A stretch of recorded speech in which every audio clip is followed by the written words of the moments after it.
Back in Unit 1, we discussed continuity and the terms for continuity, or for a function to be continuous. So in order to determine if a function is differentiable, you have to determine continuity first. So this is just a flow chart that's going to lead us into the next portion. That'll be our derivative or differentiability. So we're going to review really quick continuity. So if we're determining continuity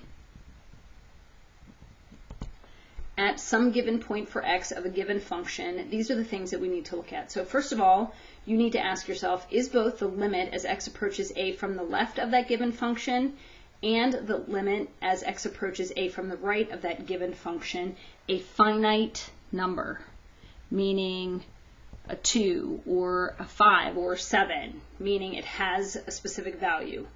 If it does not, then basically what happens is your graph is probably going to either positive or negative infinity, and this is known as an infinite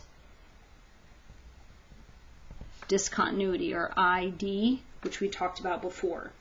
At some given value, x is equal to a. And in this case, we would go to the next page and go to question number 4. But we're going to talk about this and then go back and say, okay, what happens if the answer is yes? So in this case, if we're looking at this specific graph right here, we are looking to see what is happening as x approaches -2 from the right of this given function, and the limit as x approaches -2 from the left of this given function. And when we look at that, when we come from the right, we're going towards positive infinity. So this is equal to positive infinity, meaning we do not have a finite number. In this case, as we go towards -2 from the left, our graph is going to negative infinity. So we notice here we have the vertical asymptote, and this is the infinite discontinuity. That's if your answer is no. If the answer is yes, meaning you evaluate the limit as x approaches some given a value from the left and from the right, and you get a number, what you then need to ask yourself is, are those two limits equal to each other? Okay. If they are not equal, then what you basically have is a jump discontinuity. Okay, and you would then also go to question number 4 for differentiability. But what we're going to look at briefly here is, if I'm evaluating the limit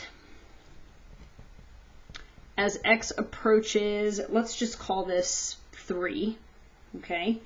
And I'm just going to make up numbers, so we'll say this is a value and this is a value. So let's say that this is 2 and this is 1. So we're going to say, let's evaluate the limit as x approaches 3 from the left of this given function.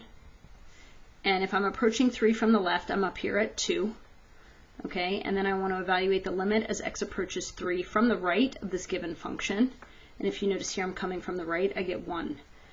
Okay, so the question here was, are the two one-sided limits equal to each other? Here the answer is no, so we have a jump discontinuity, and in this case, this is the jump. Okay, if they are equal to each other, then you want to know, this actually means, if these two are equal, that the limit as x approaches a exists, and it's some given value, and then you need to check to see if this is also equal to f of a, meaning whatever that a value is, when you plug it in, do you get the same value? If the answer is yes, then your function is continuous.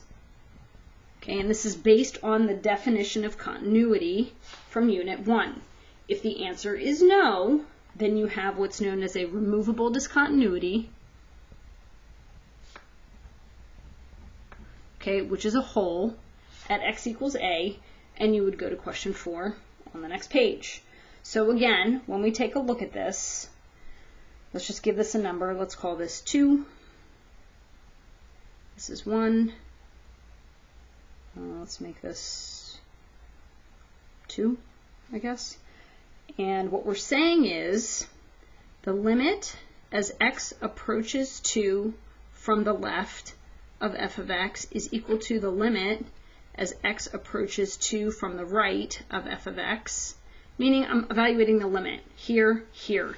So they're equal to each other, which means the limit as x approaches 2 overall exists. So then the next piece you have to check is, what is f of 2? Well, when I check it here, f of 2 is equal to 1. So the limit is not equal to f of 2. So therefore we have a removable discontinuity. So this is just a review and a nice flow chart of the definition of continuity from Unit 1. You will need this for differentiability.